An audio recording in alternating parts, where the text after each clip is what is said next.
Azagül 60-cı ildə doğulğanman. Mən iki gözüməm yaxar koyulğan. Bir gözüm yaxşı görmedi. Gözüm davleniyası var idi. Şu kompaniyaya gelip şu daralardan içtim mən. Əldə bunu içtim. 10 günəcə ikisini içtim. Gözümə saldım. Gözüməm yaxşı. Çerebni davleniyam var idi. Ulam yaxşı.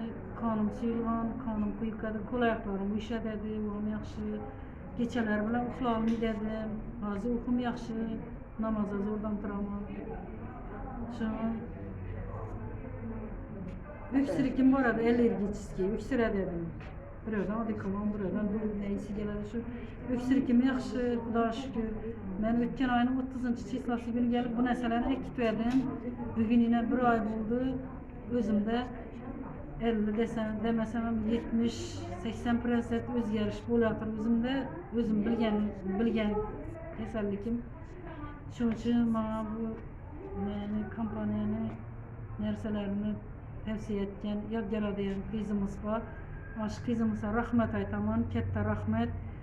Yaxşı buladır. Həmmənizə tavsiye etmən, alıp içinler. Acayip nəsə. Kuru giyahlardan tayarlanan hiç kanday nesesi yok, başka koşumca nesesi adama zelelli tamamı yok. Həmmənizə tavsiye etmem olub içinlər, şifasını Xuda versin. Mən yaxşıman, acayip nasılıyım, yaxşı, mən hayatta yaşasım gəlir. Hayatta bir yaşasa bir iştiyak uyvandı, məndə bir havası uyvandı. Rahmet. Yaxşı, rahmet, sağ olun.